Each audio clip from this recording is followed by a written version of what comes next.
Hey guys, welcome to the YouTube channel. My name is Debbie. If you're new here, thank you so much. If you're not, thank you so much. Yes, this is a channel where I touch topics around God, adulting as a 20-something years old myself, and everything in between. As you can see from the title, it's a book review today, and we're talking about How to Not Die Alone by Logan Hury. So this book technically changed the way I'm approaching my love life, and I think it will change the game for everyone who decides to apply the lessons in the book. Anyways, why is this important? The truth is, we all want love deep down. We might not accept it, we might not own up to it, but somewhere in our hearts would like to be loved and would like to love too. Yes, so that on that premise is the reason why I decided to read a book on relationship. And of course, adding to that is the fact that relationships are the single most important thing in life. If we read about about financial intelligence, our career progress, it would make knowledge investment into other areas of our life. How about we also read about relationship? I mean, there are a lot of popular quotes on the fact that the person you marry is the singular most important decision you would ever make in life. So you don't want to just leave that to fate.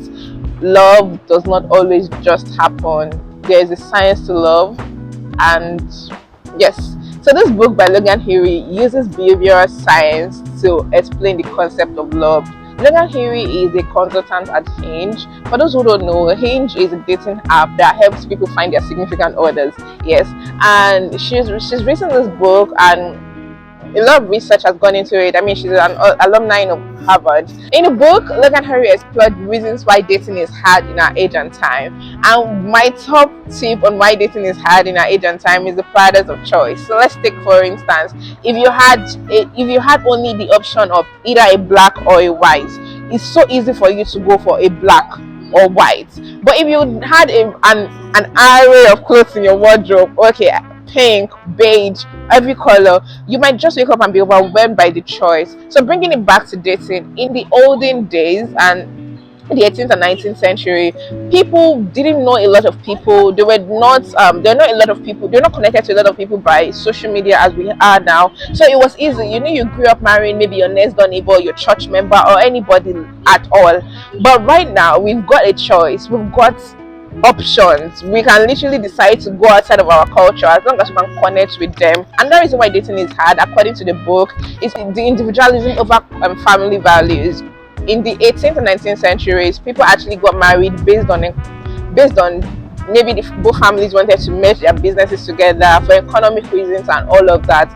But right now, not just that, people also became whatever they became because their parents asked them to become that.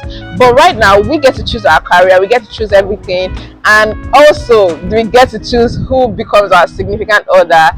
And that brings me to the other reason why dating is hard in our age and time is also the pressure of making a choice. So you get to your 20s, and then it becomes you need to settle down, you need to get married, and you have to make a choice.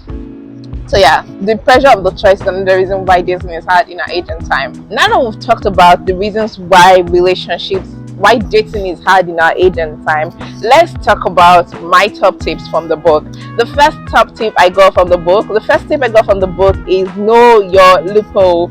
So in the book, she talked about three types of daters: the maximizers, the hesitators, and the romanticizers. So these three have got their advantages and their disadvantages. So the maximizers are the people who have unrealistic expectations from their partners. So they are the ones who will want to get a partner who is perfect, who like checks their entire box and whatnot. The hesitators are the ones who have an unrealistic expectation from themselves. So they pressure themselves to the point where they want to actually tick their entire boxes before they get into a connection or a relationship. These are the kind of people that will say, I need to be fit, I need to be rich, I need to be that before I get into a partnership. Then the romanticizers have an unrealistic expectations from relationship. So they've got the Cinderella type of dream about relationship and whatnot. So she advised that rather than be any of this, we should all work towards being satisfiers. These are people who like accept people for what they are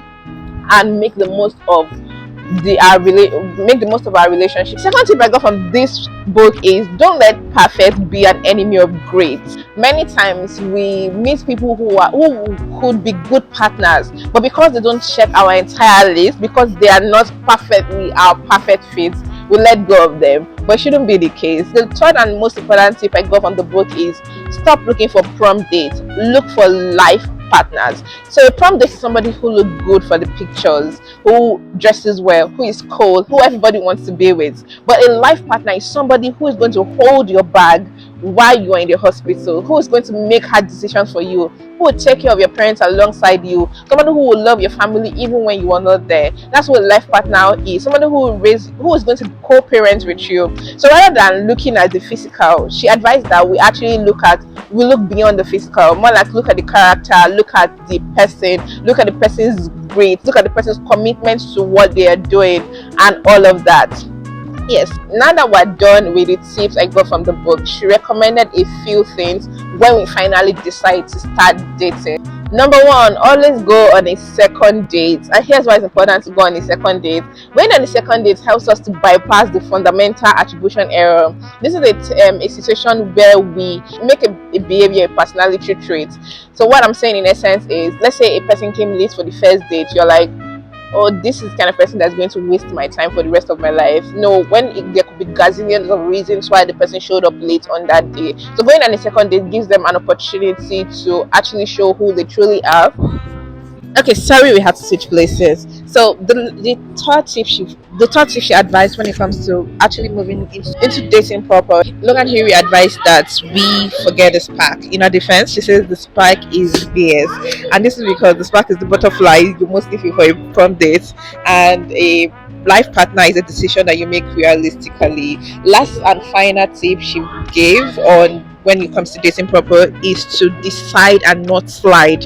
So rather than saying, oh, we've been together for quite a while, oh, we can just be exclusive now, oh, we've been dating for quite a while, maybe we should get married, or maybe we should move in together. No, she said we should sit down with our significant other and like figure out how this relationship will profit us and how the relationship will profit them and how the connection together will make sense to the both parties. Then make a decision realistically and intentionally. Yes, guys, that is about that on how to not die alone. I hope you enjoyed this. If you did, please grab a copy of the book. The link is in my description below. If you want to see more videos like this, be sure to check out my other videos on this channel. My name is Debbie. Until next time, I'll see you. Bye.